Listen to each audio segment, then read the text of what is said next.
Fantastic. This is a Wednesday. We've been talking to Charlie. And so much of what we're working on now is reprogramming our brains and our own patterns. Now, Deepak Chopra called this the gap in between the thoughts. And the hard part about all of this is to realize that your brain, your patterns, your brain chemistry is addictive. So whether you're addicted to being a victim, you're addicted to throwing temper tantrums, you're addicted to, sorry, I've got airplanes taking off. You're addicted to rushing. And I learned this actually from a man who had written 27 books about attention deficit disorder because he had it, and a colossal genius IQ. His name is Tom Hartman. He wrote a book called the Last Hours of Ancient Sunlight. Brilliant, brilliant, brilliant, brilliant, brilliant man. And he was the keynote at a convention that I went to. So it's all science of mind kind of thought. It's all this philosophy, transcendental meditation, transcendental thought. And he was the one that explained this to me. This seems like a simple thing, and it may sound like I'm going off topic, but I'm really not. I told him I run late. And he said, "You're addicted to adrenaline." I said, "What?" He said, "You're addicted to adrenaline." And I had no idea what he was talking about. And now I understand it, that if I've got 7 minutes before the webinar, I'll try to do 15 things that will take 45 minutes instead of things that will take 7 minutes, because of the chemical release in the brain. So with these patterns in the brain, the neural nets in the brain, what'll happen is that some sort of trauma happens to you and you have a response. Depending on how bad it is, or if you can't overcome those patterns, from that time on, other triggers that should not really apply to this situation because they're not that severe will make you panic, or make you cry, or make you feel helpless. You'll go big, and it's strictly a physical thing. That when this certain challenge happens, you're going to take that challenge, and the information in the brain is wired in a particular pattern. So this triggers that old, I'm going to panic now, or I'm going to make things up. So in our case, with what we're doing here, I don't have time to do it. You don't have time.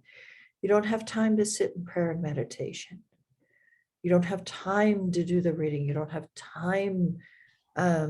So this is what happens with procrastination. We procrastinate, procrastinate, procrastinate. So there's part of the addiction. You're putting it off, putting it off, putting it off. And then when it's time to do it, you don't have time to do it. You're in a frenzy. And then you get to have that chemical reaction. So meditation causes the connections to let go. The ganglia in the brain actually have little hooks, little receptors. The electricity is traveling between those two pieces, and it goes on a particular route. When we meditate, we're going into the gap in between the thoughts, which is to say, there's no thought in here. There's no thought in here. Then you get more command over yourself. There's no emotional triggers. There's nothing in the outer world that can trigger me to react in the old ways that I've always reacted. If you're following the cosmic evolution of the 5-dimensional possibilities that we have now, this is essential to it. This is what it's all about. What'll happen with those patterns is those patterns, when you have the thing and you get furious and you blow up, you're having the temper tantrum, you're having the pity party, you're crying, you're having all the old reactions that you've always had. When they go down those pathways enough over the years, they form what's called a personality. And then you know when that person, I better not say that because I know how bad he's going to blow up, or I know she's going to go into a depression and blame me. And so you know these things. We're rewiring the whole program. And when you're in meditation, those things, those neural nets, those pathways let go. They let go and they start searching like this. Where should I go now? What should I do now? The more they've been entrenched in that same pattern, it's almost like they're huge cords or tangled wires. It's harder to break the pattern. But once we go into meditation, we start reprogramming the brain. When you're reprogramming, that's when the problem's happening. It's the middle of the night, you can't sleep, you're stressed out, you're flipping out, you're confused, you're frustrated, you don't understand what to do. We go into these prayers. Now, this one I attached with the Charlie questions, and I put it in 2 of my books. So I am a practitioner of religious science, of the science of mind. When I lecture around the world, I have the incredible luxury of being as I used to pre-COVID, the guest speaker in churches. But as I'm teaching, it's always the same. So it's basically a sermon for the animals. It's prayers for the animals. But we're not going to be able to help them until we break our own negative patterns and help ourselves. So this is where it's so important that we learn how to disconnect from the old patterns and program in new patterns. Because now Pam's been on the hot seat for the last couple of weeks with them, with her animals getting red. And if we don't become aware of our unconscious behaviors, we can't see what we're doing that's spilling out onto the animals. So the animal, it's like you're a cup, and you as a cup get filled with all sorts of emotions and ideas, and those emotions spill over onto all the animals around you. And the animals are like sponges. They suck it up. And the dogs in particular are looking to you as a pack leader. So when you start doing something, they are going to look at you and say, this is how we behave. I'm going to act like her because she's the pack leader and I won't fit in. And you're teaching behavior unconsciously without any idea that you're doing it. And this is even your cats. When my little Maine Coon used to run in front of my feet whenever I was in a hurry, only when I'm in a hurry. She would be sound asleep until I come in, groceries in my hands on the stairs. I'm in a hurry. She rushes back and forth and back and forth and back and forth in front of my feet. Like she's going to trip me. We're hurrying. She was a little French maid, little Hopkins. And I said, you are not in a hurry. I am in a hurry. But see, it's like that with humans too. If somebody comes into your room and they're having a temper tantrum and freaking out, they're going to make you nervous. They're going to upset you. In the quantum world, what we want to do now, when we're going one-to-one, we're establishing what's called resonance. And when, I wonder if am I recording?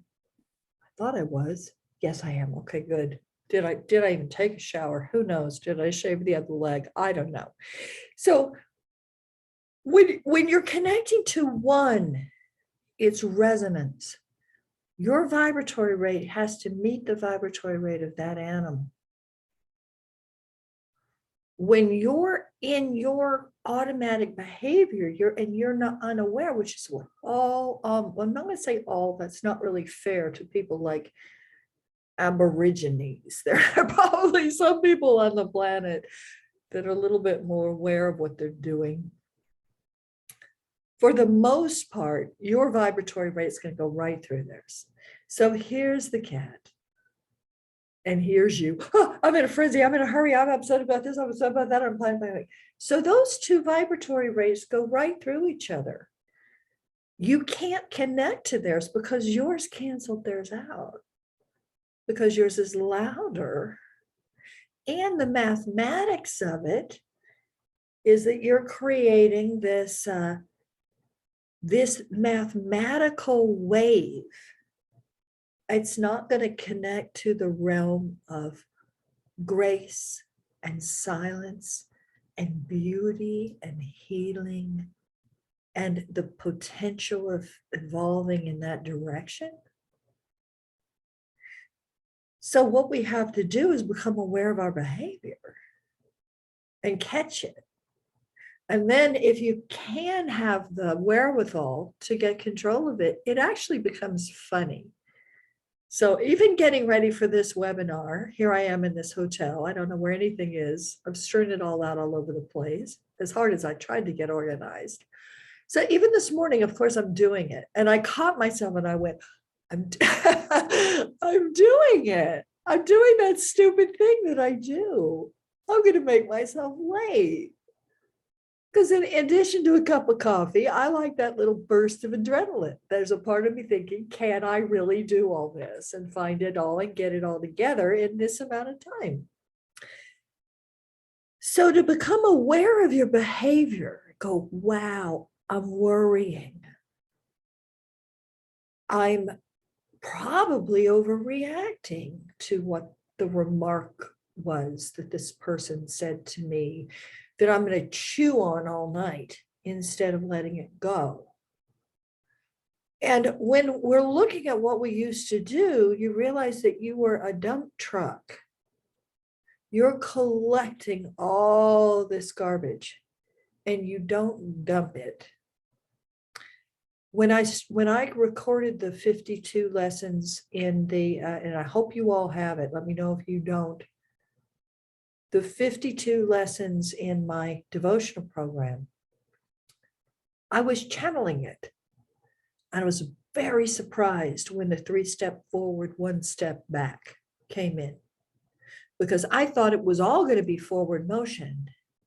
This is also why in the Christian religion, and probably the others as well, there's a what every 7th day is a do nothing day. It's a take the day off day. You don't work on the Sabbath. Now, the whole world has, the whole Christian world is disregarding this. So they work straight through, and then they have nervous breakdowns and they get cancer and their bodies start to fall apart because they don't ever take that day to rest. That's what God's day is about. When we start doing the animal communication, you're integrating more time in the week, maybe hours every day when you get to the point that you're doing this for a living. If you don't go into that silence, you don't hear anything. You don't see anything. The brain's doing what it always did do, the old programming. So the new neural passageways that need to start growing don't have a chance to grow because we're negating their possibility by creating the old patterns anew every day. In order to establish the coherence, I have to take all the frenzy and the fury and the confusion and the nonsense and the upset and just go into this space in my heart. You're going into your heart and you're sending out, you're flatlining. I love you, I love you, I love you, I love you, I love everything about you. I love everything about you. When I'm doing a reading, I don't care what the humans don't like about you. I'm not interested in their opinion at all. All I care about is you. I'm not going to try to change you. I'm not going to try to manipulate you. I'm not going to try to dominate you. I'm not going to try to make you do anything. You don't have to do anything different. That includes, she likes to attack other dogs. He likes to pee on the rug. He likes to bully the other cat. Even to look at these situations and say, why?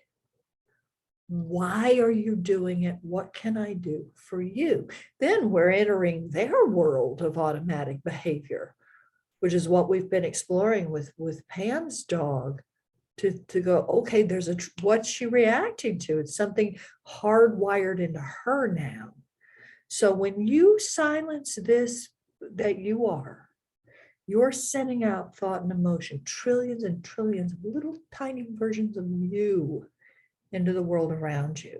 They think, they have intention, they go out and they match up with information in the outer world. It's going to bring back to you the exact type of scenario that you were creating. And then when it happens, most people go, I knew that was going to happen. I knew that was going to go wrong. We call it Murphy's Law, as if you had nothing to do with it, as if you didn't create it. This is why positive thinking works.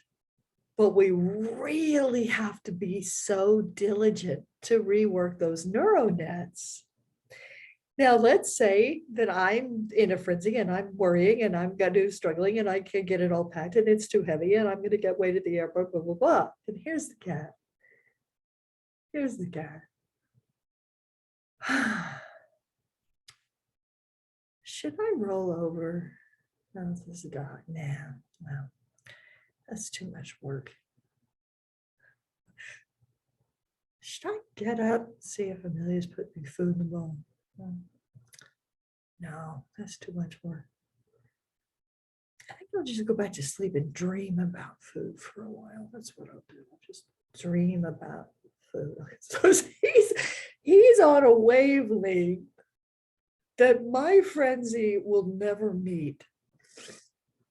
And when I can calm the frenzy, and it's actually an arc, according to Edgar Mitchell, the astronaut, who's the only person I've ever met that I could talk to about things like this, that had answers for me. And he's in heaven now. So he's my spirit guide now, and he's our biggest champion. Let's say that I'm saying, I love you, I love you, I love you, I love you, I love you, I love you, I love you, I love you, I love you, I love you, I love you, I love you. Catch it. Now it goes like this. That's called phase in quantum physics. That's called phase conjugate adaptive resonance. Now the two things become twice as big because they've met. And now I get the hello, baby. You just come over here and snuggle big old dog's belly and stop rushing around and acting like a crazy monkey. Now I'm in that world. I'm in his world. You need to have one that you can do that with. One. So that when you can't get the information from a photo or you're questioning, you need that one. And that one can be in heaven that's clear as a bell. I can't tell you how many hundreds of thousands of students in 27 countries have said to me, but I can't do it with my own. I can do it with others, but I can't do it with my own. It's your responsibility as their mother to be able to listen to your own. If you can't do it with your own, it's because you're too emotional with them. You know what you want it to be. You know how you want them to act. And then the not knowing becomes addictive. Well, I got to take them to a vet and have something checked. Well, no, you don't. Just do a body scan. They're going to tell you what's going on. You can see what's going on. And that's your ultimate. This is going into the fifth dimensional download and higher than that. I mean, that's just the beginning. That's your door, the gate, the love, the unconditional love. That's the Palladian fifth dimensional world. That's just the first step to get out there into the cosmos. Establishing coherence. Coherence is where I'm going to say, bing, and that's the tuning fork. You're going to say, I'm going to resonate to the Christ consciousness, Christess consciousness, the highest and the best. What is the absolute most perfect, most beautiful? What's the potential of the human beings? And that's the Buddha, the Krishna, the Sekhmet, the Ganesha, the highest and best resonant frequency. And when you come in saying, this is the way it is, then everyone else around you is going to log on to you. Eventually, even the naughtiest people will start mirroring your behavior. Their brainwaves are going to calm down and match yours. And they're going to learn without, you don't have to preach, you don't have to tell them off, you don't have to try to teach them anything. Generally, people will shy away from all that bullying. But when you come in glowing, full, and happy, things around you start to change. And that's what we're here to do. And the animals are already doing it. The other thing with this frequency is for a lot of them, you got to go higher. If you're going to talk to this little dog, he's all wiggly waggly and the tail's going and the little hips are going and he's like this. And every single animal's on a different resonant frequency. So you're listening and practicing with everything, every grasshopper, every bug. I have a lot of insects that are talking to me right now. The frogs, with everything, learning how to match their frequency and comfort them, because we're here to comfort. So I'm going to ask you all to get as comfortable as you can in your chair, and I'm going to read you this one prayer. I know with this group, I haven't sent out the morning affirmations yet. You need something short and quick. So when you're flipping out or you can't sleep or you're worried or stressed, and that, the light of God surrounds me, the love of God fills me, the protection of God watches over me wherever I am, God is and all is well now. You need something like that. And I'm going to send you some of these affirmations. There are daily affirmations that we use in the workshops. And then I've got 365 super radiant affirmations that I've written. I'm going to send those to you too. Super radiance is an idea that 1 + 1 does not equal 2.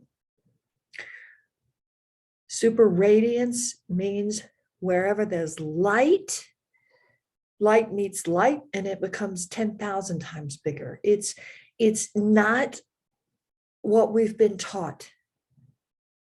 There's something far more beautiful than that that's really happening, because she created the entire world and all the animals on it. And she is you. She's in you. And we need to get in touch with her. I put God, Goddess / Mother Nature, because it's not either or, it's both. The creator is in her creations. And we are getting in touch with what she is. Not a patriarchal, judgmental version, but the truth of the universe. So this is called I Stay Centered in Love. Have your notebook ready, have your pen ready, have something to drink ready. I'm a lemon addicted person. I love lemons.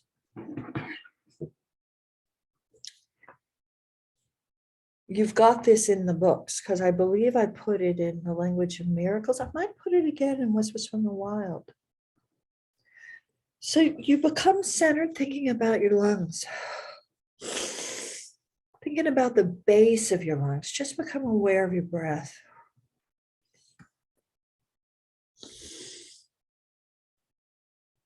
Take your first deep breath in.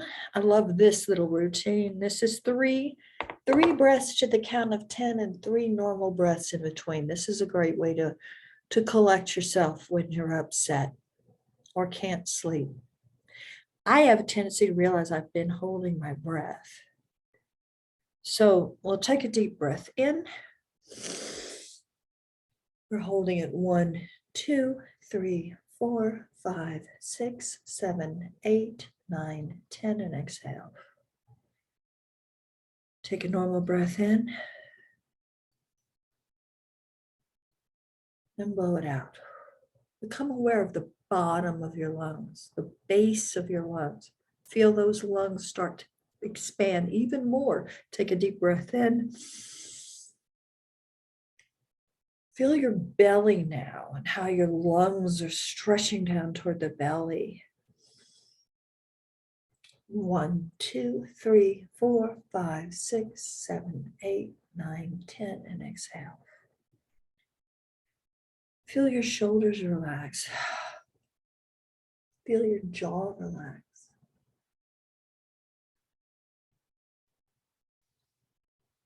Feel your back relax. Feel your hips relax. Feel a deepening and a softening in the hips.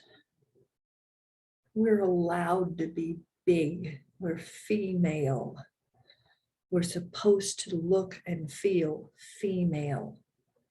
Feel this heaviness, this connection to the earth. Feel the bottoms of your feet, how they connect to gravity. Take a deep breath in.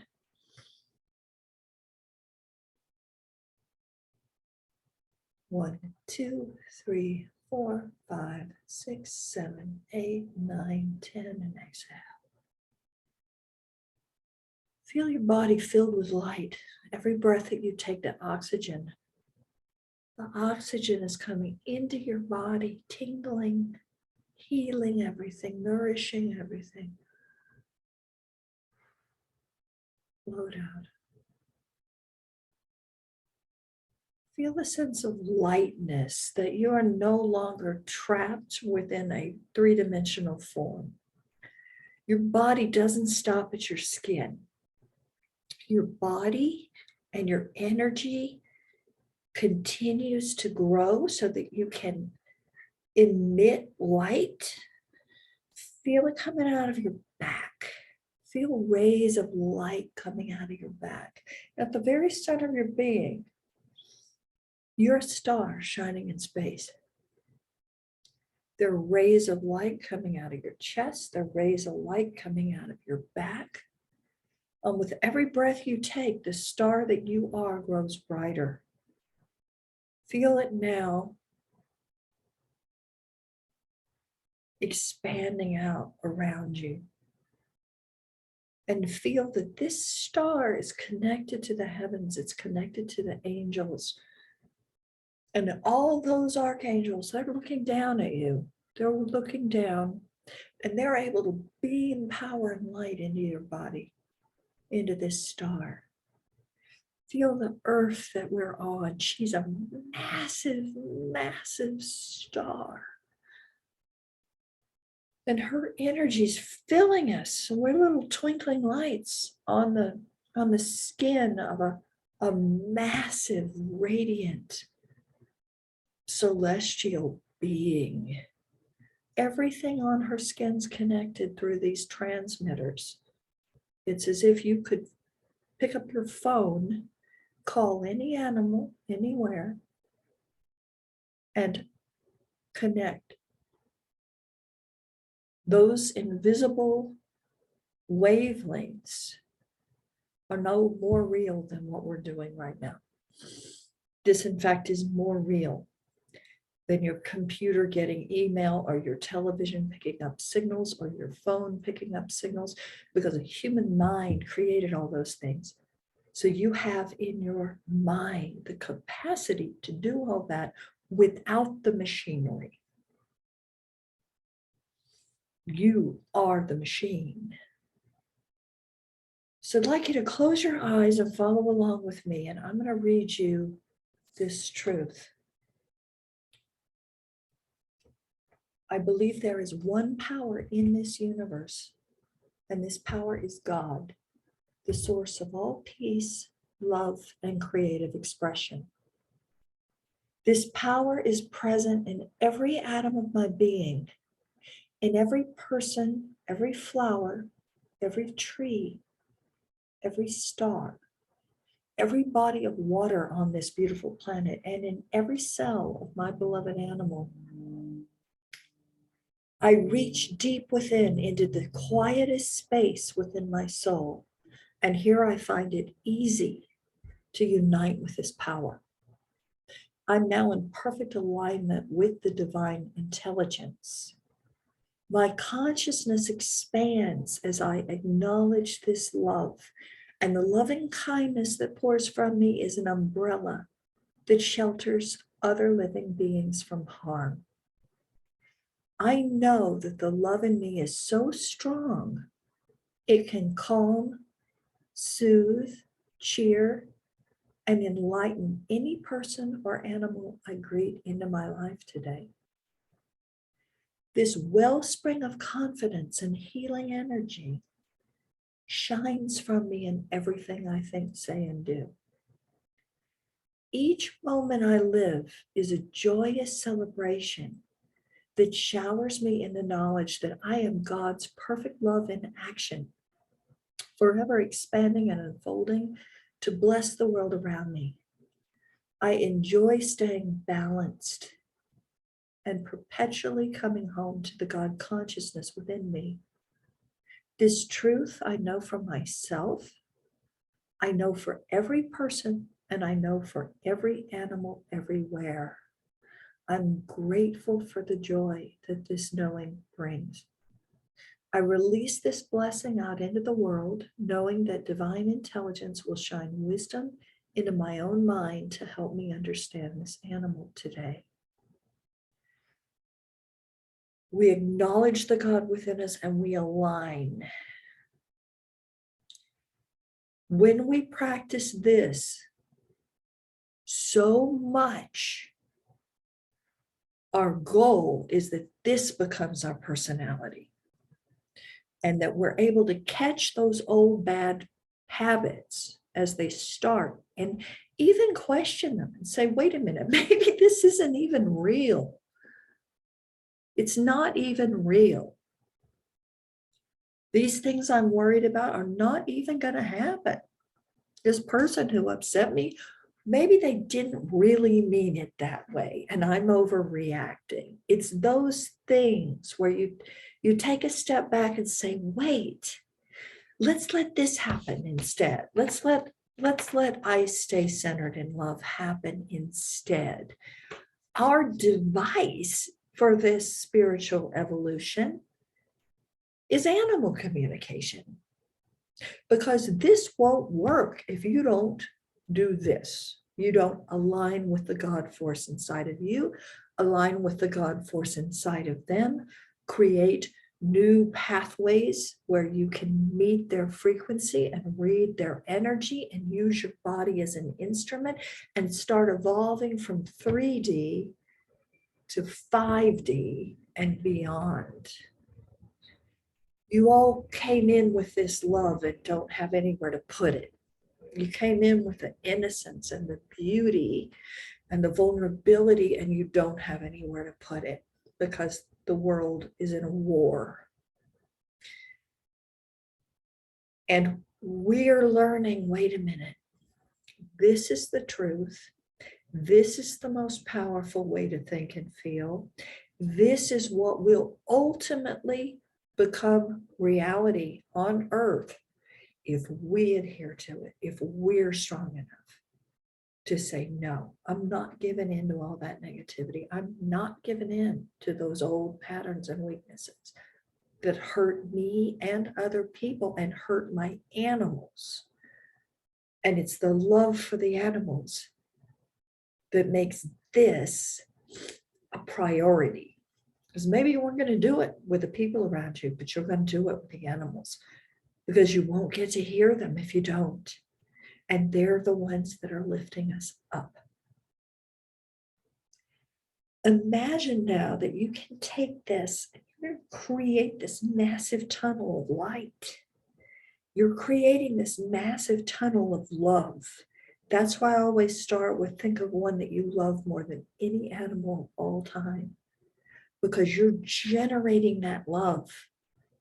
You don't need an outer reason to do it. It's supposedly not your dog or not your horse or not your parrot or whoever you're trying to help. We take away that feeling of mine and not mine. All animals are yours. Everything on the planet is yours. It's yours to love. They're yours because you love them. And as animal communicators, a lot of the time we come in, we love them more than the person does. We love them more than their own supposed owners do, because they've got agendas of how they want those animals to behave, and I don't. I love them the way they are, damaged, broken, and all, because I am too. And God uses broken things. So knowing that you're vulnerable, also your suffering is going to align with their suffering. Your frustration will align with their frustration. That's why I'm saying it's so important that you grieve the way you do. It's so important that you're in so much pain, because if you don't have those receptors, they don't have a way to match up with you. That you're able to say, yes, I've been bullied. Yes, I'm misunderstood. Yes, I feel weak and helpless. Yes, I'm confused. And those things are valuable. They're going to match up.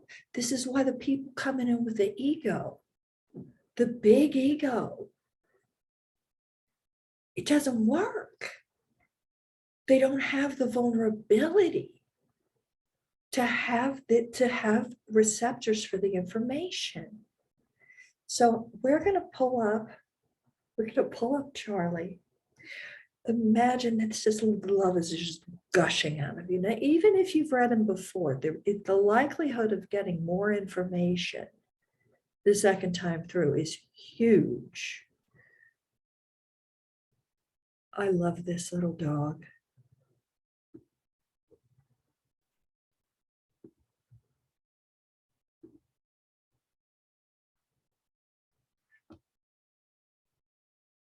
Charlie's in heaven.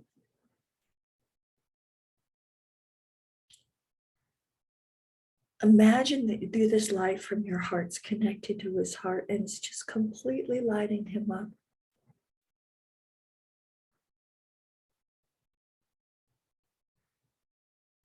Get a feeling for him, draw him close.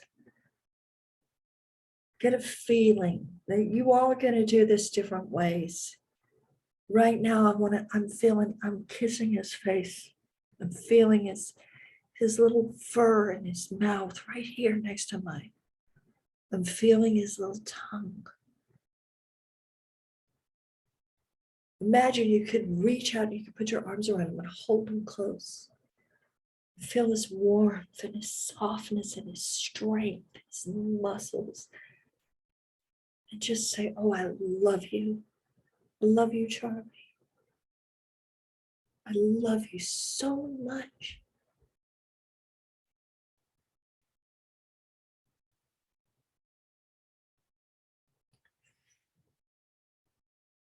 And ask him, when you love this way on earth, who did you love like this? His person is Lupika. Imagine that you are him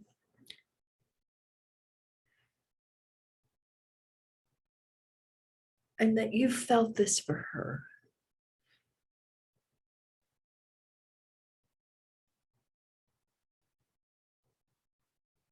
Go into his body now and ask him, what do you want to say to her? What do you want to tell her?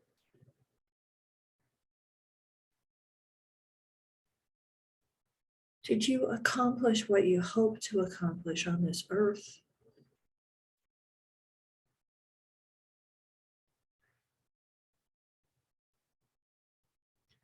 Ask him if there was anybody else around her. So I'm seeing him in her arms.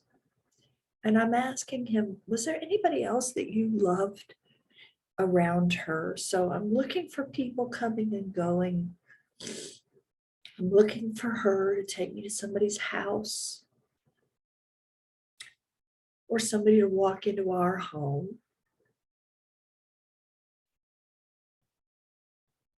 Were there other people that he loved like this? And what did they look like? So just jot down a couple of words. It could be male, female, height, hair color, skin color.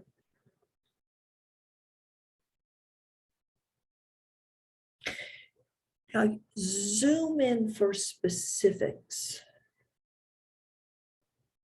which is to say, how did this person smell?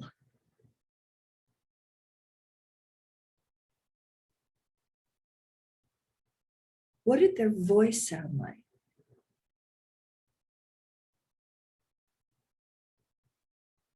What's their personality like? What are they wearing?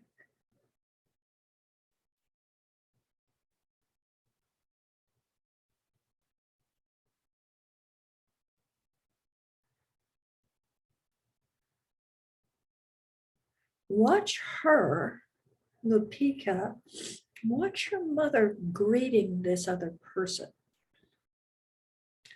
How does she feel about them? Are they bringing anything into your home? What are they doing in your home?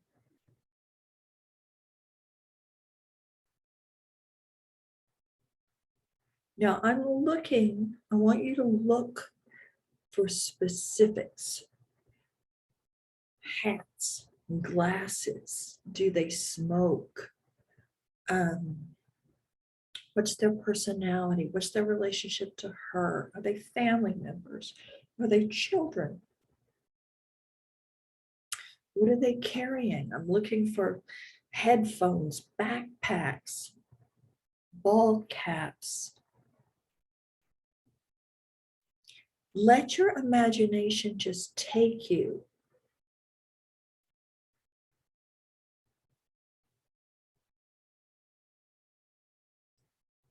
Objects. Maybe they're going to do something in the house, or they're going to go do something with her.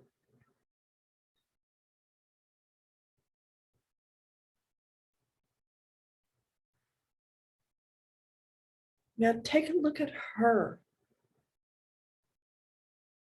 Is there anything about her that you want to talk about? Her health, her hopes and dreams? Write down a couple of messages for Lupika.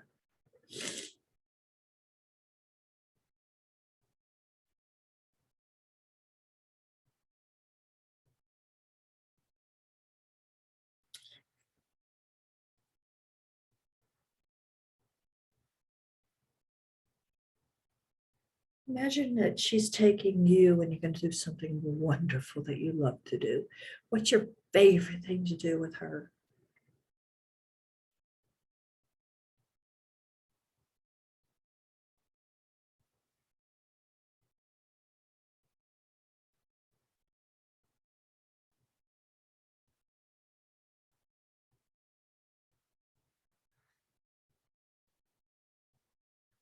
Ask him if he'll show you what nationality she is.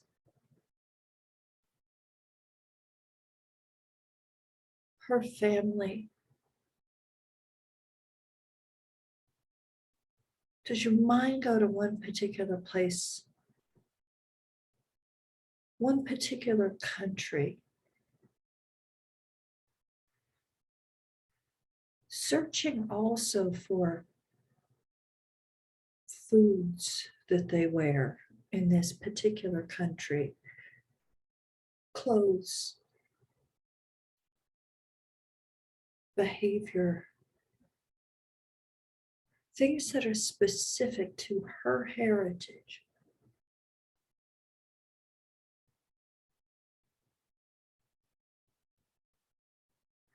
Ask him, are any of her relatives with him in heaven?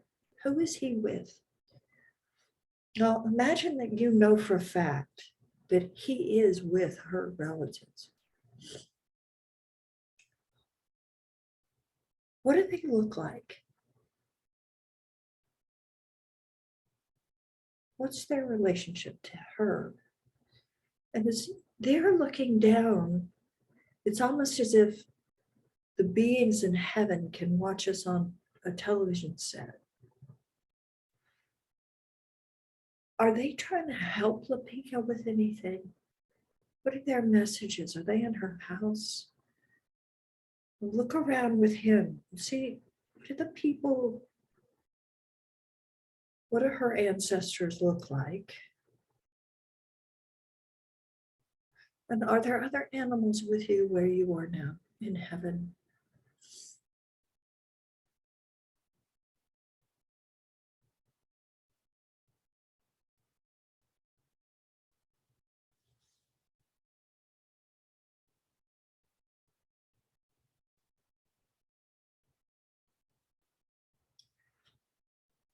Is he working on anything from where he is? You know, you all know when we die, we're not sitting on a cloud playing a harp. There's a transitional period where you're blissed out and you're in the light. But then the world in heaven doesn't look all that different than it does down here. I see people up there cooking and throwing parties and dancing and working, and they're all working on problems on earth. Does he have a job? Between heaven and earth, is this something that he's doing?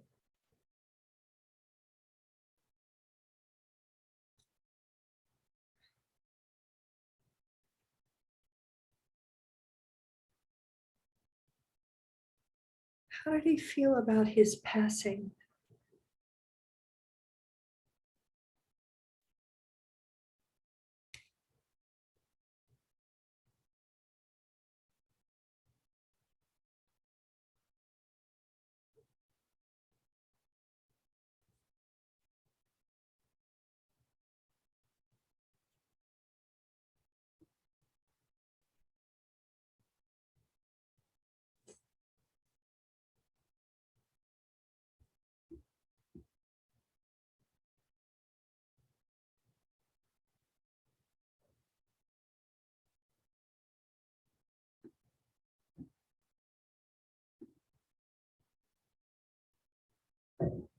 I'm going to take you to another picture.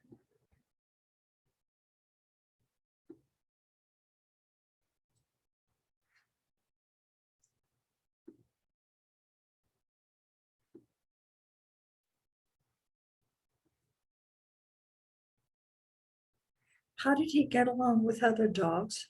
Did he have one in particular that he liked a lot? Has he ever been in love?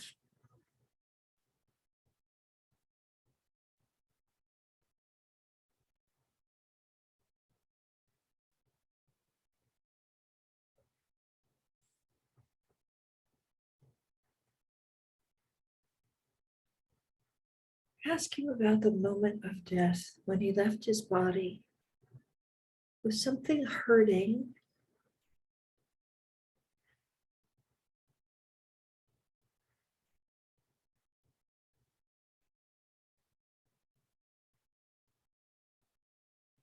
Feel what he felt when he went into his angelic body. Now imagine you could watch your mom. So the pig is still on earth. He's left. Did she have a funeral for you? Did she do anything to acknowledge your passing?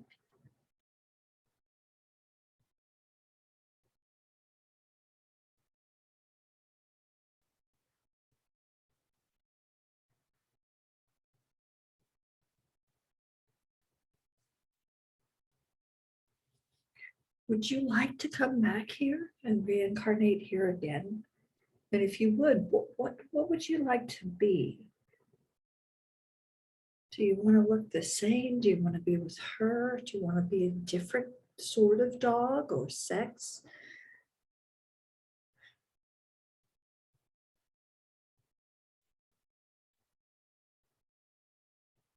What were your favorite animals other than dogs? Now, what's happening in my mind, I'm having a conversation and I'm starting to hear him answer. I said, would you want to be a larger dog? Because some dogs that are smaller, they can't see what's up on the counter, or they can't protect themselves with other dogs. And he said, oh no, I would never want to be larger. I said, why? He said, because it would upset the cats. I don't want to scare the cats. They're afraid of big dogs. They weren't afraid of me. I was just the right size. I had the right size body. So what happens now is this conversation starts to happen. And I learn about them because I'm asking questions and they're answering those questions. And I'm saying, what were you happy being male? He said, oh boy, it would be fun to be female. So then I get to have all those puppies, but only if I keep the puppies. Tell her I want to have 4 puppies. I want to keep all 4 puppies. So I'm like, okay, I don't think she's going to go for this. Then you start negotiating. What if you were female and you had 1 puppy and you got to keep that 1 puppy? But so the conversation starts. And that's where those 2 frequencies meet. And now you got him on the phone. You can ask and he can answer.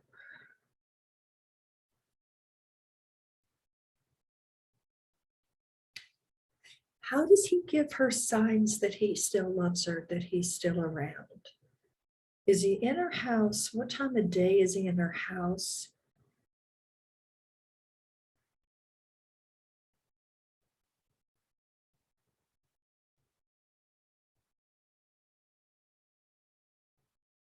Now, invent this scenario.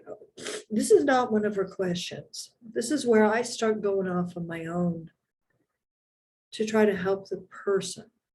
I said, what does she need to do in order to become aware of you? He's saying, oh, I'm in her house all the time. She doesn't see me. I said, okay, what does she need to do in order to see you? Is there a time that you could appear to her? Why could she not see you? What is she busy doing?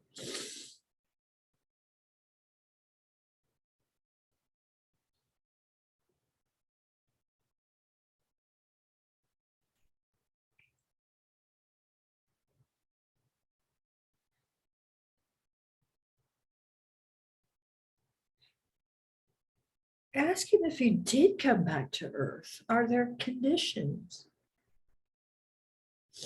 Maybe he wants to live in a particular place. This is where we start really getting into the advanced work, because they'll say to me, oh, I'll come to her after she moves, and it'll be a few years down the road. And then there's a whole scenario that can unfold of where he wants to live, how, at what point he wants to come back to her, if he does.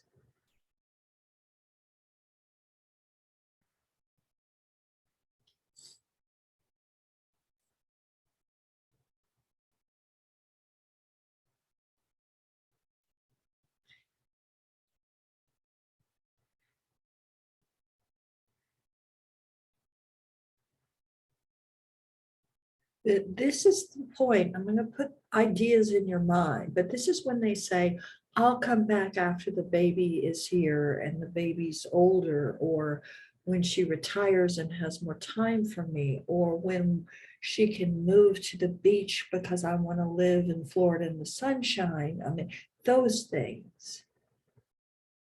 Is this something he's waiting for in her life? He wants to change, so he has more time with her. She's not so busy.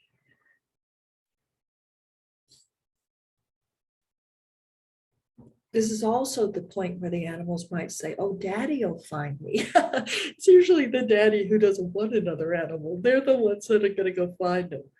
Ask him, how will she find you?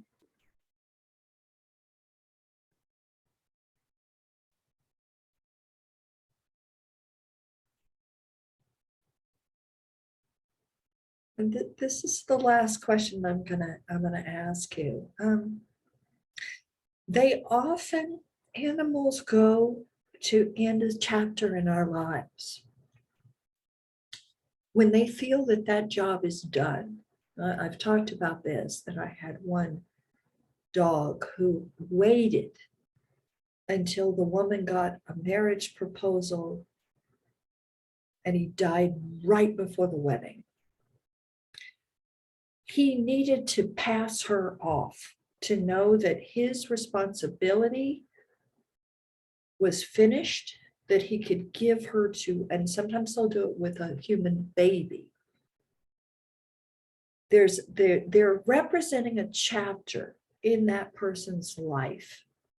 And a lot of the time, what's going to be the end of their life is when she moves from, one coast to another, or retires, or maybe leaves the relationship. So there's something that he's helping her do. Was there a chapter in her life that he represented and helped her with?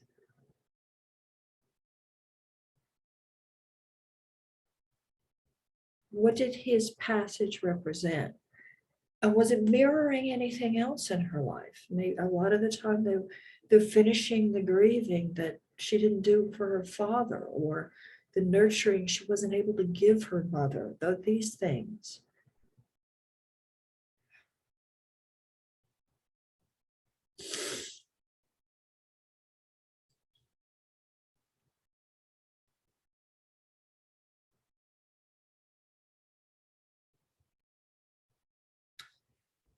You're at the 1 hour mark. So if you need to go have a potty break or stretch or get a cup of tea, now's the time to get up.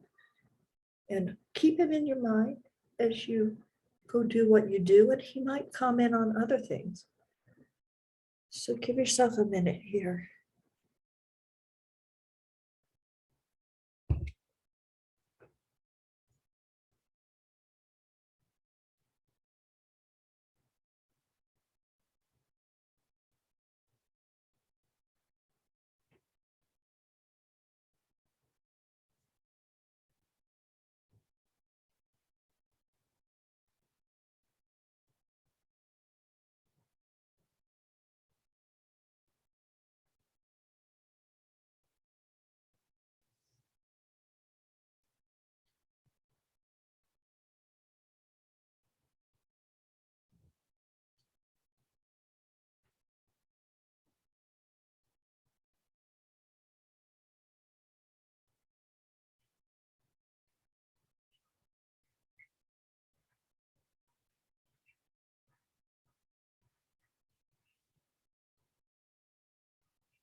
Okay, we're coming back. Ask him if is there anything else you want to tell me? Now, there are only a couple of you on right now that weren't on Sunday. One of her questions was, what was his favorite city that he ever lived in?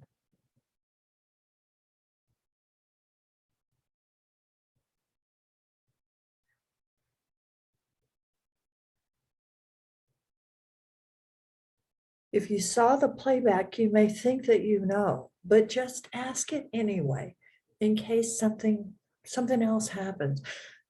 Even if you think you know or got it confirmed, ask him why. What did you like about this place?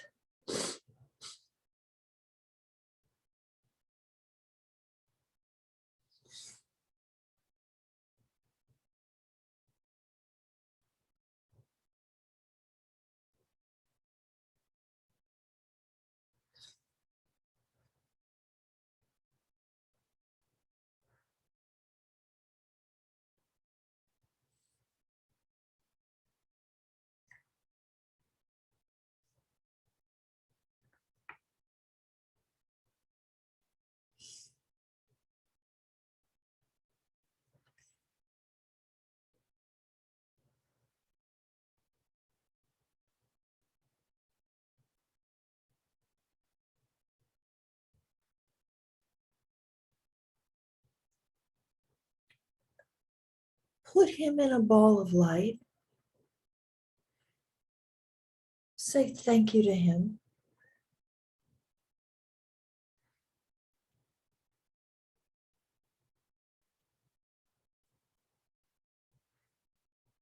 Feel him in your arms. Feel him in your heart, inside of you.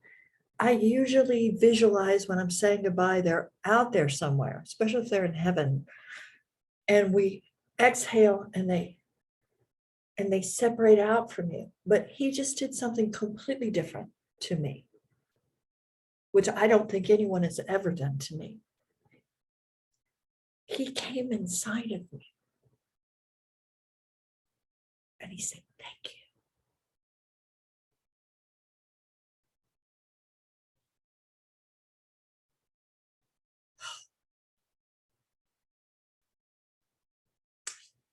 You all have a different cue for your trance. Now, this is a state of trance. So you're going to go into an altered state of consciousness when you do this. My cue is that my eyes fill with tears. I'm so in love with them. I feel like I'm going to explode. And that's what I'm feeling. This dog is pure love. Pure love. Ask him before you completely break with him. Ask him if he has advice for you. What do you need to know?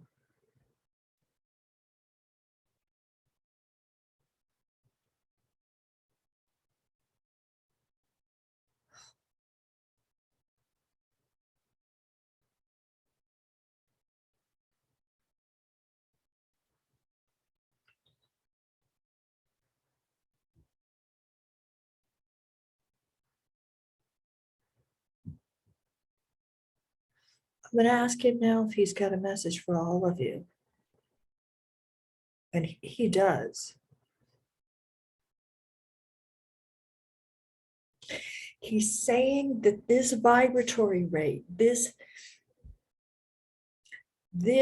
particular frequency of love that you all are here to deliver to this earth right now, it's hard to hold it. It's easy to give in to everything else around you. It's hard to hold it. And he's saying, hold it, hold it. Hold the frequency of unconditional love, faith in your future. He's saying, you're enough. You're doing enough. You want to do more. You want to change everything. You want to help everything. He said, this is all you can do, is try to hold this love inside yourself. And that's all you have to do. It's enough. It's working. It's working a lot slower than I want it to, and I don't have nearly the impact that I want to have. And he's saying, what you're doing is enough. Just keep doing it. It's hard to be diligent with that stuff.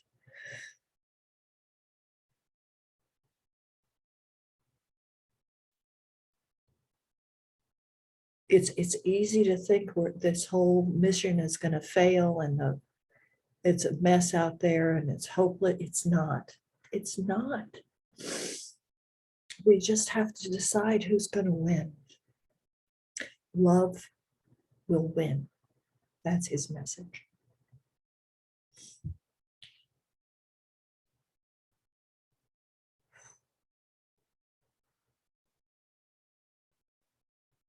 Gigi, I want to put you on because I am. This was such a deep space. We're in such a deep place. I don't think we've ever gone this deep before. And I was in a frenzy 5 minutes before I got on this Zoom call. And I'm learning how quick you can dive into this space from your head to your heart, the longest distance you'll ever go. So, Gigi, what have you discovered here?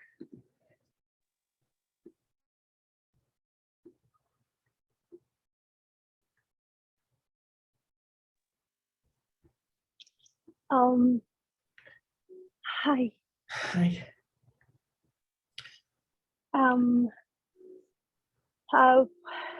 Well, I went on meditation, and I just tried to let go, as Dina said last time, and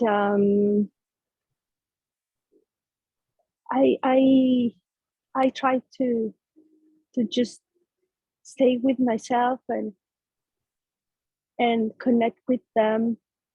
And in this particular case with Charlie, I wait. For me, sometimes it's better to do it at night when my husband and everything is just off and they went to sleep. So I stay here, and then this time I thought I want to do it with the time, with the dedication. So I sat in meditation and I start to calling him, and I imagine I saw him to come to me, and then I start asking him the questions, and the answers just start coming. And the thing that I heard, it was magical. I don't have words to describe what I saw, what I felt, what I recognized. Not only the second attempt, but the third one. I think for me, the one that I did yesterday, it was the hardest one. The hardest in the sense of I'm sorry, maybe the word is not hard, but the deepest, the connection that I made yesterday, it was so deep. I was crying and crying, and I was feeling everything because of the things that I saw. It was like being there on him. I mean, inside of him, and then seeing the movie just in front of my eyes, how everything was happening. So it was extraordinary. And do you want me to tell what I saw? Yeah, please do. Well, the thing that it happened yesterday, it was that I heard the city of San Francisco, and because I remember that you said that it's always easy. Well, not easy, but we can find information for different sources. I had this thing that for me, it's funny to see the signs outside. So I told him at night when we were doing the meditation, I mean, me and him, we were doing the meditation. I told him, tell me about that you want to come back as a cat. Tell me, what would you like to look like? And then I saw in my mind a cat with a white chest and all the body like spots and honey and black. And then I told him, let's make it fun. Let's make it fun. So I went to my phone and I closed my eyes and I told him, let's do this. I'm gonna close my eyes and I'm gonna type words and they will took me to a picture of a cat. So I did it, and then I opened and then I saw, and it was just like guns and soldiers and war. And I was like, and I told him, and for me, it's like I am having it here with me. And I told him, come on, this is not what I was meant to do. So you're making fun of me. Let's do it again. So I close my eyes again and I type it. And then when I open it, I push. And then the search, because I typed just letters, the search, it says, give me 4 different things to choose. So I choose, let's say, the second one. So I pushed the button and it came that it was an adoption center, animal adoption center. So I said, okay, I think we can find a picture of a cat. So I went there and then I pushed photos. And then this gallery came and then I saw the building. I said, okay. And then they were 2 cats, one black and white and one gray with stripes. And I was like, well, it's not exactly what I was imagined, but it's okay. So I want to see the whole picture. So I scroll it up. And then on the right side, I saw exactly the picture that I saw on my mind, that it was a cat with the white chest and with the spots and honey and black. And I was like, yes, this is the picture that I saw. But then suddenly I felt something, and then I asked him, wait a minute, is this you? Are you telling me that this is you? So I was just trying to find the answer. And I thought, okay, let's see. And I went to see that it's a cat, that it's in adoption. And then I look for the place where it is. And then I noticed that it's very close to Dayton. And then it's very close to Cincinnati. And then I zoom it out and then I saw on the map that it was somewhere in the north. So then I remembered that Lipika was in Atlanta. So then I thought, I want to know where is Atlanta. And honestly, I don't know the geography of the US. So I started looking at Atlanta everywhere. And I heard the north. So I went to Washington and Montana, and then I heard to the right. And then I went. And then I saw Minneapolis, Tennessee, and then finally I saw Atlanta. I said, okay, here's Atlanta, but where is the center? And then when I saw the whole map, I realized that it was right on the top, at the north. So I said, okay, it's okay. I don't know if this is true. I don't know if I am reading for real. I don't know if it's just my imagination. I don't know.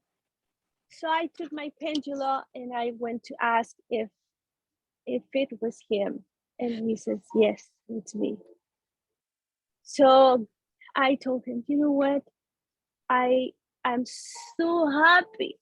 I was crying. I cannot just call and say, hey, Lipika, I think I found your dog and it's a cat and it's in the center. So give me a night. Let me rest. Let me go to sleep and see what's going on tomorrow. And I made my prayer, the Corinthian prayer. And then yesterday in the morning, I made the meditation. And it's when I went deep. And I found what he said, San Francisco. And it's because he born there. And I saw him that he born in the trash. And when I asked him what happened, he says that first I asked him, okay, yesterday you said that you came and you're a cat, but tell me why a cat? I want to know why a cat. And he says, because to be a cat, it's easier. Being a cat, you can have more freedom to do, to jump, to do what you like to do. You can hide, you can tease the dogs, and you can have more fun. You can hunt your food. And as a dog, you depend on the human, and human cannot listen into you. They don't understand. So I said, okay. And but if it was more difficult to come as a dog, why did you come as a dog? And he said, because I want to make happy. I want to help my mom to make her dream come true. And I was, what are you talking about? And it's when I saw him that he born on a trash, and the dream of her mother, it was to have puppies, but she was not allowed on the place with the people that she was living. So by the time that they were ready to born, she escaped, and they born next to a dumpster. And they were there, and I saw the dog giving birth to these puppies, and she was loving them so much. She was the most happiest dog in the world, having her puppies, just licking them, cleaning them. And they were together, and she was so happy. And later, when they grew up, they start just coming out. And he says, a lady came and picked us up, the whole family. I asked him how many brothers or sisters he had. He says, we were 5, but the youngest died. And this lady came and took us to her home. And we lived with her for a while. And when we grew up, we were eating too much. She couldn't keep us. So she took us to a place to be adopted. And she kept my mom. And I asked him, what did your mom said about all this? And then he said, my mom told us that it was okay. My mom told us that it was time to go to a new family, to have our own dreams, and that it would be okay. So we left. She was fine. And actually she said, we will see each other again at the end of the road. So they just split. And he says, that's when I found Lipika. And I asked him if he was happy. And then he says, I was so happy. I love her so much. I love her so much. I like her eyes. She's very beautiful. And even when she was so busy, she was trying to give me all her attention. And I was so happy with her.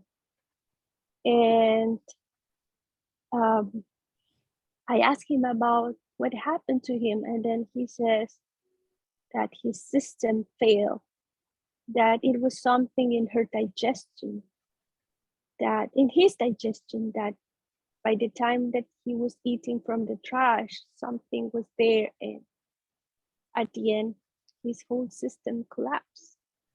And that was it.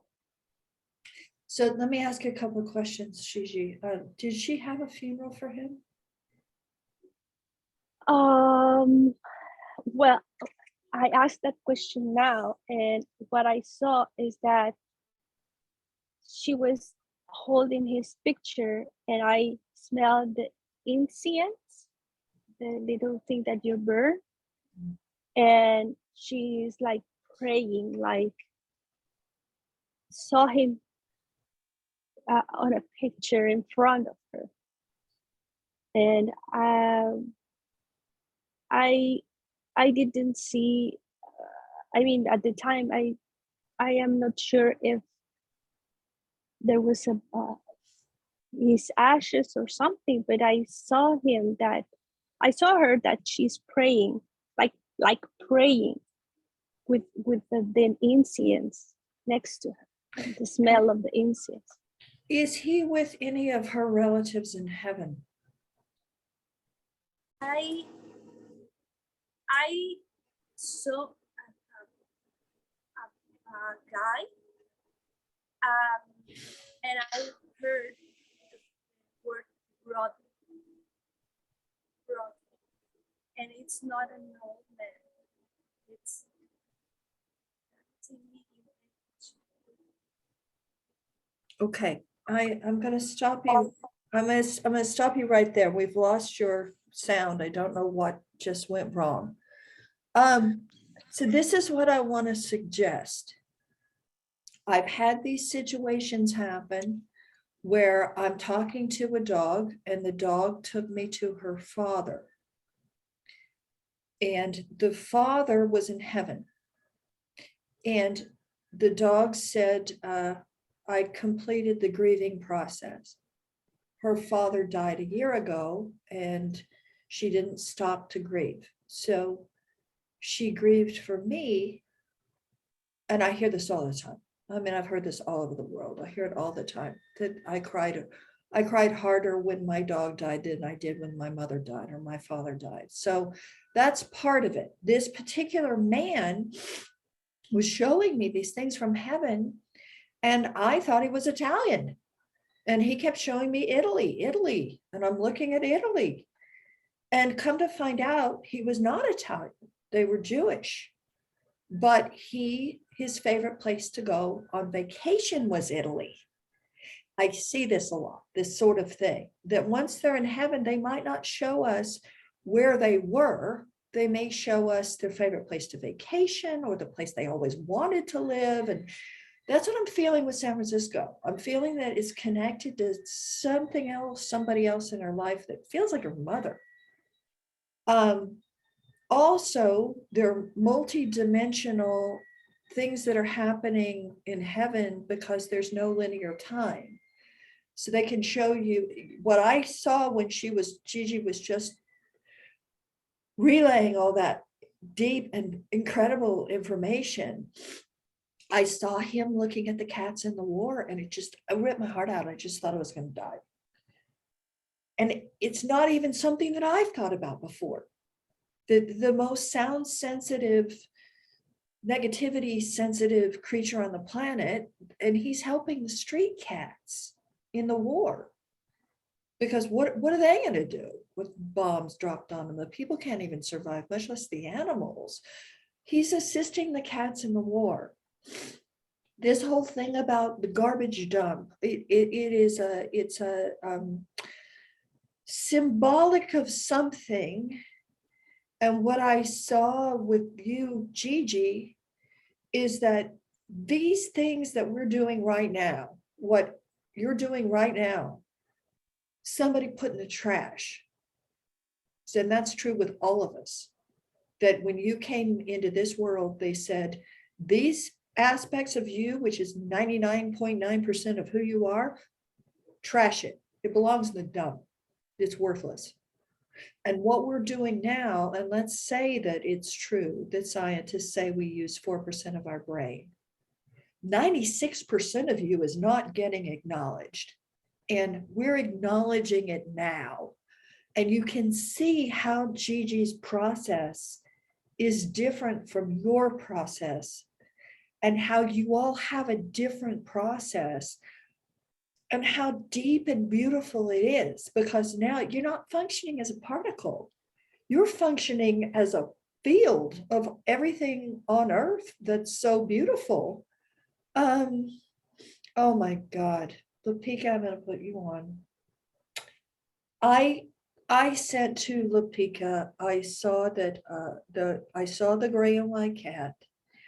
He had said to me, there's a little white fancy dog, not the same breed as me. She's like a little toy poodle or a Bichon Frise that he thought was the prettiest thing that ever lived. He did have a favorite other female. He did talk about one that looks just like me except whiter. So I'm assuming that's a sibling. Even when I saw Cincinnati printed out, I couldn't believe it because I wanted to negate it. And I went back and I thought, what are you doing? Why did you want to censor that out? And I heard the words, it's too easy. It's too easy. That somebody taught me I'm not allowed to just know things as a child. You're supposed to go to school and learn. And I'm from a extremely intellectual family. So if they have a child who magically knows things without getting doctorates in radiation biology, that means that I'm somehow putting down their education, if you know what I'm saying. I don't need to go to college to learn things I already know. And you all are like that. You're all crystal star children. So you're bringing this with you, and the next generation, even more so, because we're here to support them. So Gigi, that was just mind-blowing. I'm not going to get over that for a long time, if ever. And the peak of my mind, I mean, and then what'll happen is your mind wants to rationalize this. I'm thinking, Lapika, what is that? Is she East Indian? Is she Armenian? What is this? And you try to make sense of it all, because there's a strong mother connection in your life with this mom. And there are things there that I'm seeing honey being poured, and I'm seeing olives, a very Mediterranean looking food. And then I'm seeing these gorgeous clothes, and I don't know if they're East Indian saris or if they're Muslim, but they seem bright silks, like fantastic East Indian clothes. And the hard part is to let your imagination run wild and for you to not know, that you don't need to know. You just are taking in information in a different way. Lapika, I'm going to put you on because you may have things that you want to confirm. Also, he was showing me, he's all about Miami because he was saying, oh, I want to go to Florida. I want to be in the sunshine. I want to be on the beach. He's sending you red roses. There's a whole thing about red roses and the funeral, the ceremony.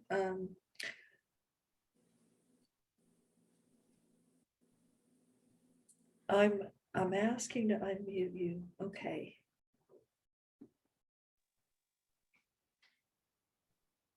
Okay, can you hear me? Yeah. Okay, well, first, thank you, Gigi. Like, I saw your email. I didn't get time to respond. I was at work earlier, but it really touched me. And thank you so much. And one of the things, Gigi, you mentioned that he is here as a cat. and you mentioned the name of the place, the shelter, and I did Google that, like even like just quickly, like because I'm like, if there's even a 0.1% chance it's him, I'm gonna go get him, get whatever this is.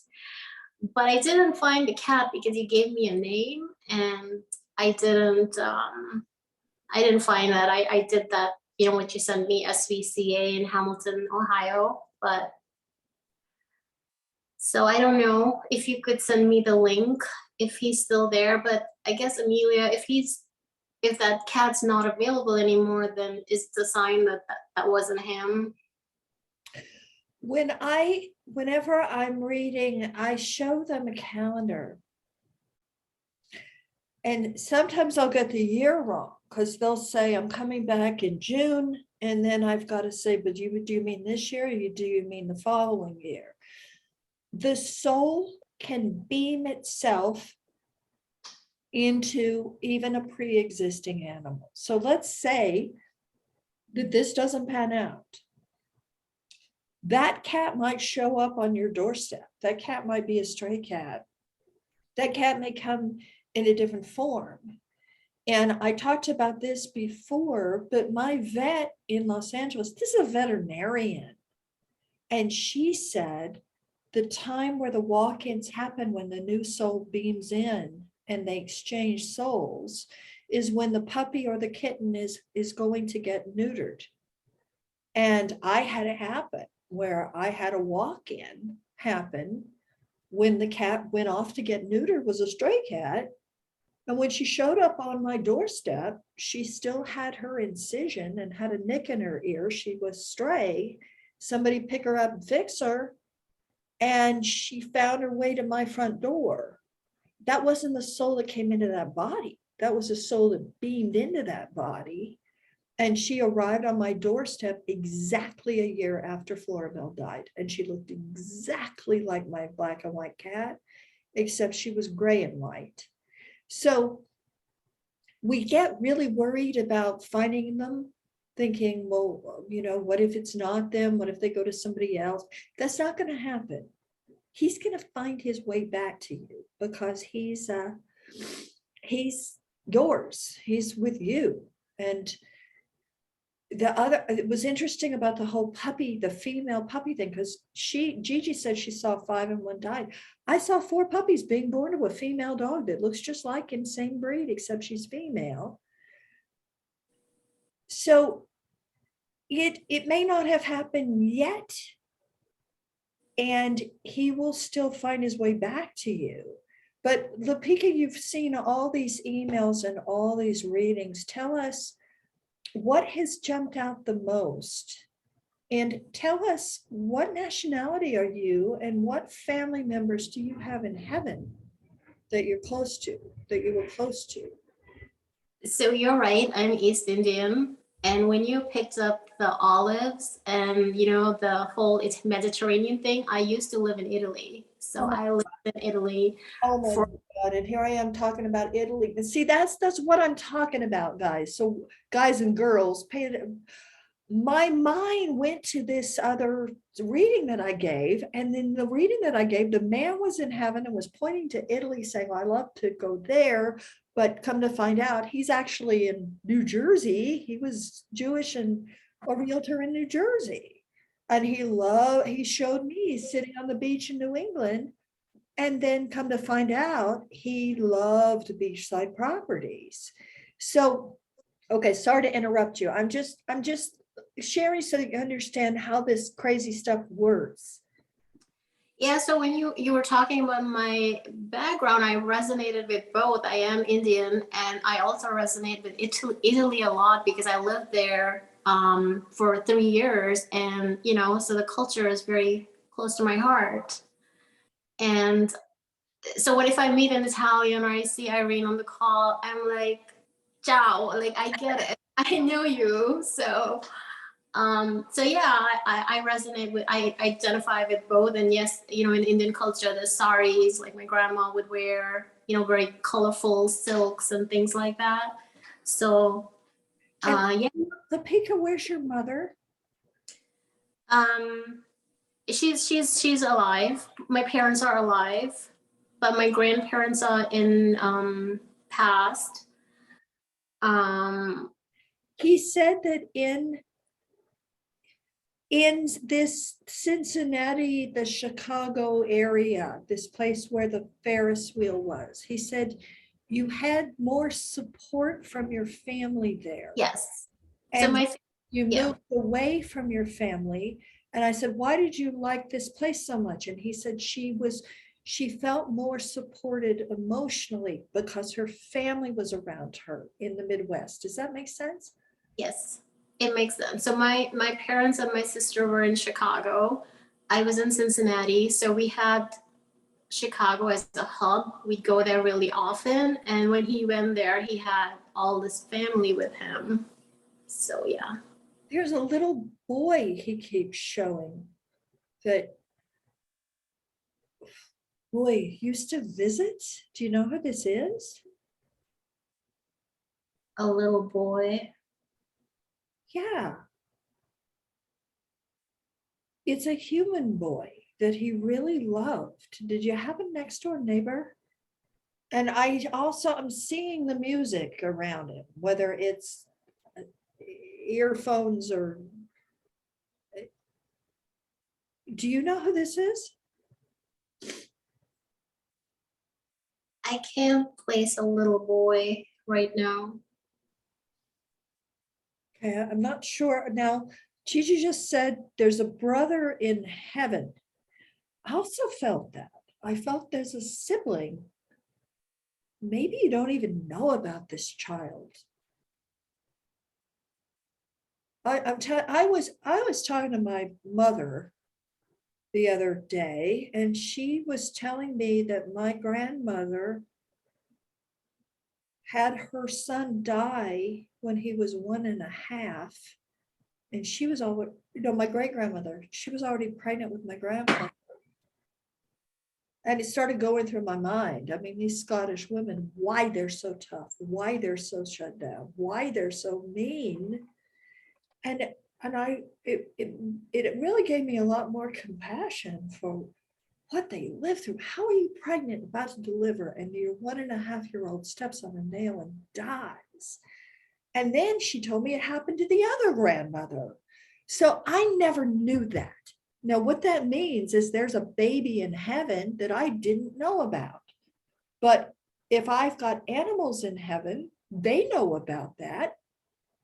They know about miscarriages and abortions and all sorts of things that you probably don't know happened to your great grandmothers and your grandmothers, because you wouldn't know. But at any rate, Lapika, please go on. It's fascinating. Are you still in Miami right now? No, I'm back now. I'm back home. I'm back in Atlanta. I did want to mention you talked about, the soul beaming into an animal. And one time, a couple months ago, after Charlie had passed, in my yard, and I'll show you my yard so you know it's not let me see if it goes this way. So you can see it's very suburban, very developed, it's completely fenced, and there was a cat in my yard. And this is a place where there's no outdoor cats. And I went out and I was like, oh my God, like what's outside? And there was this cat. And it was just running around the yard and digging, and Charlie used to dig sometimes. And I wanted to give the cat some fish, so I opened a can of tuna and I went out there, and the cat wasn't there. So I went to the mailbox and I found the cat sitting next to the mailbox. And I didn't know, is it a stray or wild cat? Like, it was definitely stray, but I went up to the cat, I approached it, I brought the fish for it, and it lay on its belly. No, it lay on its back, exposed its belly, and just was there. It was so relaxed. And I really felt an invitation from that cat to pet it. But I was a little hesitant because it was just a random cat outside. But I left the fish there. And then I came back in. And then when I went out the next day, it didn't eat the fish, but the cat was gone. Like, it didn't eat anything. And I've never seen that cat again, ever. So it was just like, where did this cat come from, and play in my yard and watch me walk and go away? Well, see, that's what I'm talking about. They're going to come to you, and they're going to send you those types of signs. Yeah, Lapika, this is really personal, but do you want to have human children? I don't. I think Charlie is that little boy. I think that's what I'm seeing. He is that human boy. He's just come to you in a different way, because I saw the dog in your arms, and then he showed me your belly being pregnant. And I think that he's the soul that you would have had if you'd had a human boy. Does that make sense? It does. It makes sense. I really identified as his mom. I really did. It was never that, this is my dog or I'm the owner. From my heart, it was his mom. He's a person. What did he actually die of, Lapika? I don't know. He was slowing down in ways like I felt like his back was hurting or there was something in his hips. And I would take him to the vet and they all kept saying, oh, it's his hip or it's his back or something like that, like more arthritis, bone related something. And, he was going for therapy and all those things. And 2 weeks before he passed, I took him to the vet because I felt he was slowing down and I felt he was in pain and he wasn't comfortable. And the vet said, oh, he's fine. All his reports are great. They called me and said everything's good. So I was like, oh, okay, it's still just some injury, like maybe the hips or the back that's making him really slow and sleep a lot. And then he was sick one day, just normal, like, he's throwing up, like he had a sensitive stomach. So whoever told me about his intestines and stomach, yeah, he had a sensitive stomach. He would always be on the brink kind of. So I just took him to the vet. It's a very normal, regular day. And when I took him there, he flashed me a look as I was handing him over, like he did not like to go to the vet. But this time he gave me a look like I need to go. And I understood in that second. I was like, okay, and I interpreted it as he's really he feels like he needs the vet's attention, like nothing more than that. And I left him there and they said, he's doing great. He's recovering. You should come pick him up. And I was just going to pick him up. And when they brought him out, I looked at him and I said, what is this? Like something was terribly wrong with him. And I said to the vet, I can't take him home like this. He's not okay. Like he didn't recognize me. He was breathing all strange. So then she said, can I do x-rays? I said, yes, please. And she did some x-rays and she said, his heart's not okay. And it was too late. I rushed him to the ER and they put him on oxygen and then he passed. And how long ago was that? November 11th. And how long did you have him? I had him 9 years. He's coming back. You're going to see this one again. You're going to see this one again. They have big jobs. And this whole thing about comforting the stray animals in the war that are on the street that don't have anywhere to go is a big job. It's the first time I've seen it. It overwhelms me. I just want us all to send all the peace and strength to those animals, that they find shelter, that they find food, and to all the people. And let the humans learn. Let them learn. These wars are not the right thing to do. This needs to stop. And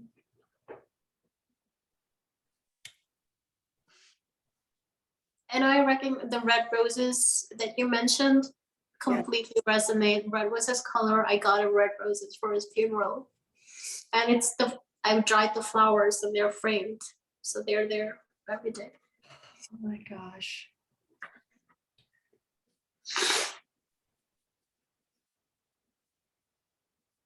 This is it, even what we're doing right now. This is the most important thing we could do. And it's not getting every little detail right. It's sharing the love and sharing the pain. And as an animal communicator, that's your job. to love those animals the way you would love your own, if not more, and to grieve their loss the way you would grieve. Because she's not alone in this. Lapika emailed me not knowing about the webinars, and I talked her into it because she just wanted a private reading for her grief. And this is something that we need to be able to share with each other. That I'm going to love him as much as you, and I'm going to hurt as much as you. And then all these amazing women are here for you because they're right here beside you. They've gone through it themselves. You're not crazy to feel this. You are incredibly sane. All of you are sane. You're living in a crazy world. But we're here to help. Thank you. So let me look. I don't want to keep you forever, but I do want to say, Natalie, do you want to talk about this? Do you want to say anything? Yeah. Can you hear me? Yeah. I do want to say that I grew up in Cincinnati, and I live about 20 minutes from Cincinnati right now. And I also saw a gray and white cat. And Lapika, if you need help, if you find them and need someone to meet you halfway, I will totally help you with that. I even used to live in Hamilton. She said she looked up rescues in Hamilton. There's tons of them. You said you lived in Cincinnati too. So yeah, just let me know. I haven't emailed my reading yet. And the first thing he said to me today was that he loves his mommy. And he was talking about Lapika. He said he loves his mommy so much. I also saw another woman, I don't know if it was your mother or your grandmother, with a dress with flowers on it, and she would come to your home and set her purse down. It had a lot of keys on it. I heard like the clanking of the keys in a big heavy purse. I wrote down a lot of stuff with him. I just want to confirm that I saw her mother. When I said, who's your favorite other person? It was her mother. Yeah. And that she would come over and she, she comes in big, she's big. This is loud. He likes the way she smells. And so it was a lot of stuff just there, but I totally agree with you. Now, what else jumps out that you want to talk about?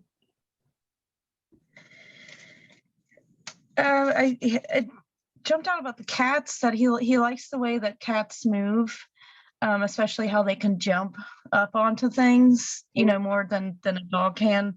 So he does like to be little, from what I got or sensed.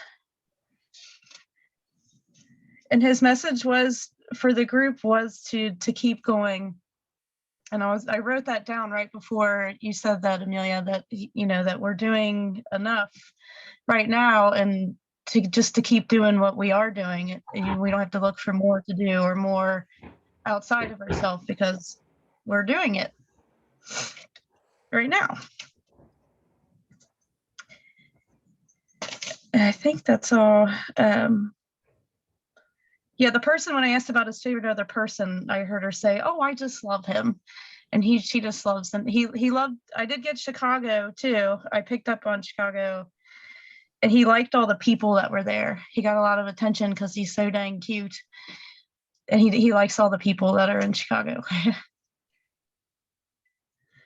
I'm going to reiterate this for you all. They will use your memories. So what you've got in your computer, this thing on your head, is filled with programming. They're going to use your memory to get you to say something. Now, I was in Chicago not too long ago for the Golden Girls convention. I was on Navy Pier, and I saw this Ferris wheel, and I'm on a big body of water. And then, but I also was in Atlantic City not too long ago, and my mind went over to that coast. And you were in Miami at the time, and I saw the beach on the East Coast. And if you dropped down, it would have been Florida. But they're going to use, so you think, oh, I'm making that up. I'm remembering what it looked like to look out over the at the water in Chicago, and then you dismiss it. You think, oh, I'm making it up, rather than realizing that's how it works. That they are going to show you things that you know already. And then there's also the voice that comes in and says, oh, red roses, you can't say that. That's cliche, that's obvious. What woman doesn't love red roses? But that's what I saw. And you've got to really be stubborn and stick to your guns about these things. That's phenomenal. Suzanne? Can I just add one more thing? Yeah. I'm sorry. It was just the message he had for her.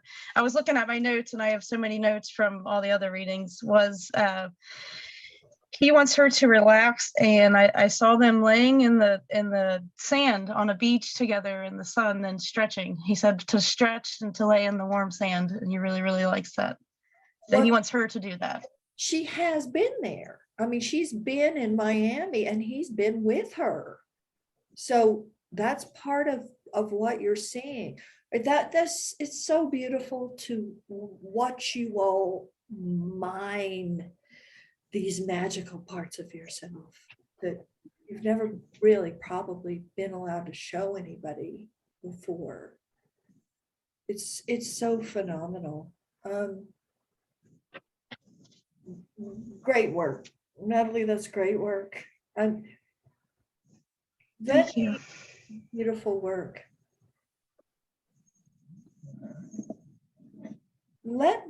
Okay, some of you aren't on camera, and if you're not on camera, I'm going to assume that means that you don't want to talk. Lupika, can I put you back on for a minute?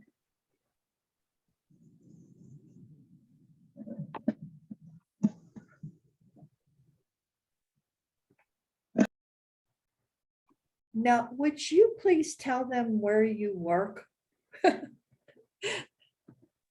I work for General Electric.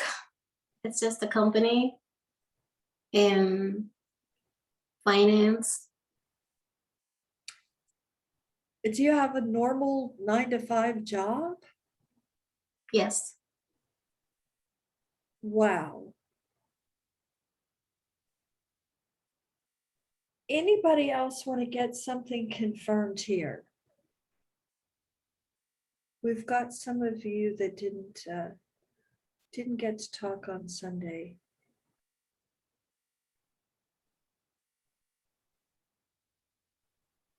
Yun, would you like to talk? Or do you have any questions for her?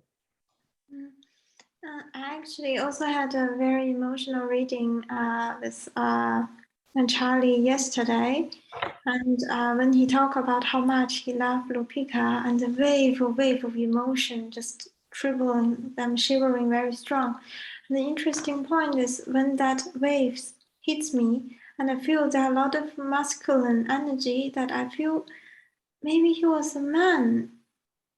I don't know if that rings a bell, because you before said you see a boy.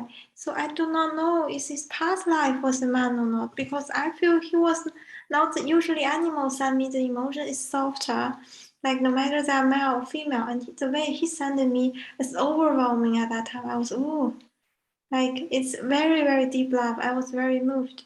And the information I also received is he said he wants Lupika to understand that when he transitioned, the relationship just go to the next phrase.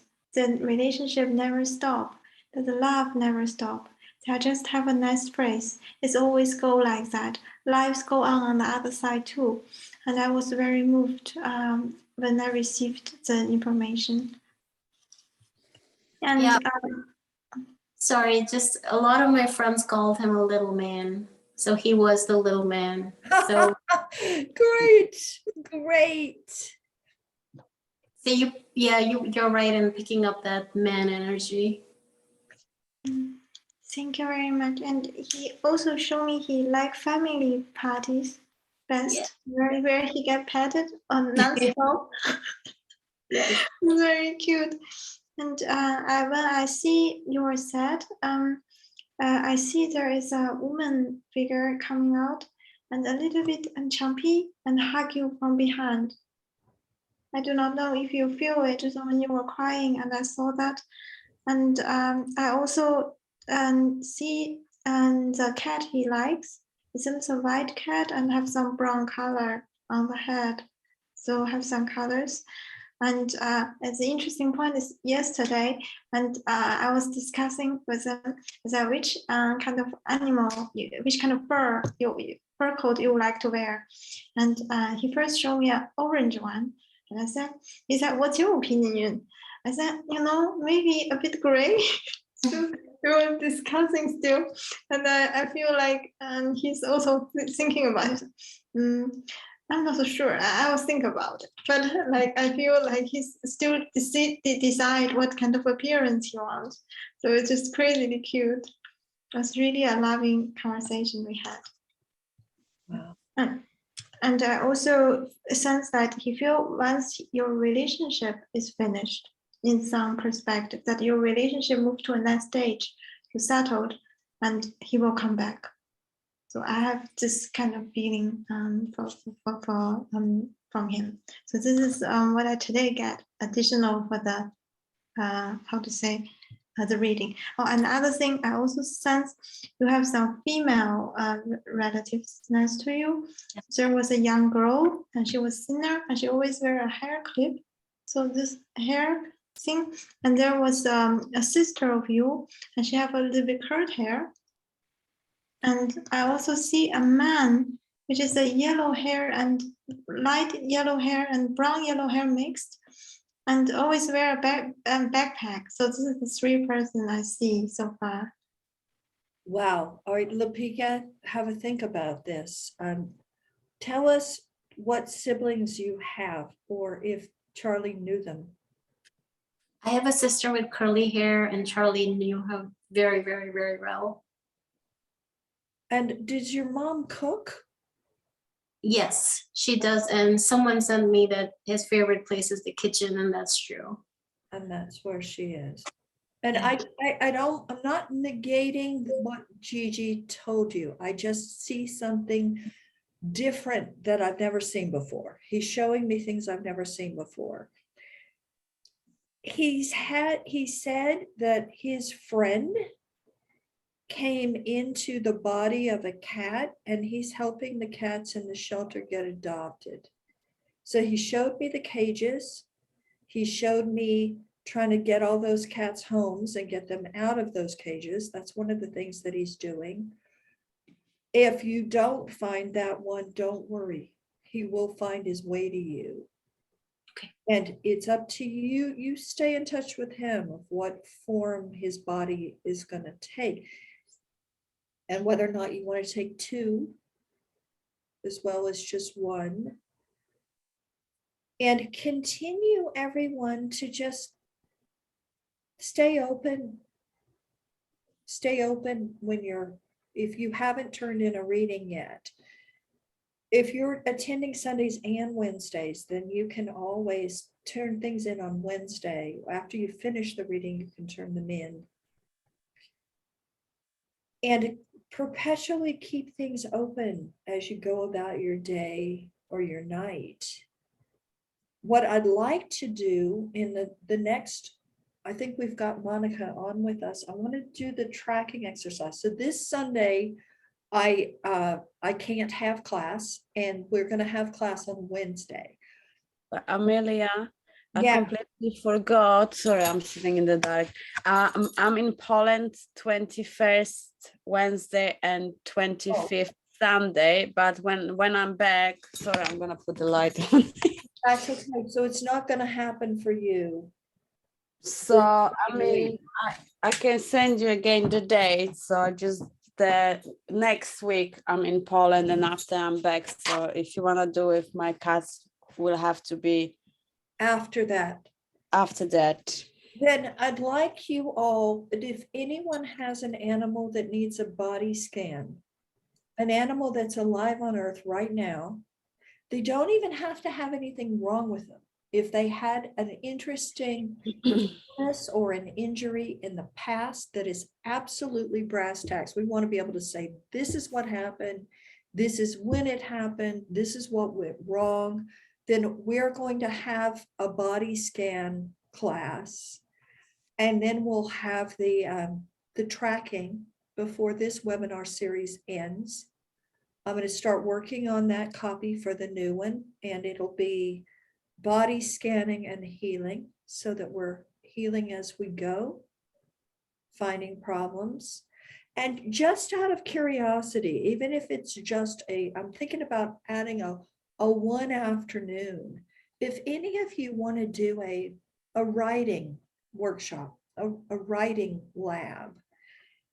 Not necessarily, when I wrote these books, I had no intention of publishing them, which is what took the heat off. So Straight from the Horse's Mouth was 10 years worth of journals. I wrote in a diary every day. Not for anyone else to read it. It was for me. And so that has always been my therapy. And we can have a writing lab, and I can teach you the most descriptive and effective ways to choose your words after you've poured everything out on the page. So it's blood, sweat, and tears on the page. And if you want to write about one of the animals that you've loved and what they've taught you and what they mean to you, even simply to have a love letter to that animal to tell a story. My most controversial book, I self-published Soulmates with Paws and Wings because I was going so far out there with the Mr. Jones story of what happened when he started to die. And that that's just a chronicle of my love for him and what he taught me. And it would be beautiful to teach you all how to write a story, whether you choose to start collecting readings and stories for your first book, which a lot of you will have a first book. Then let's get going on it. And email me if you want that writing. Also, we're going to have our extra dimensional, extra our ESP, and also extraterrestrial beings, celestial beings. I'm going to work on that for you. Just not that I know everything there is to know about alien races and what's going on here. I learn more and more every day. But it's going to help you if you can remember where you're from, why you came to this planet, and what you came here to do. The more clearly you can remember who you are, the more powerful you're going to be in every aspect of your life.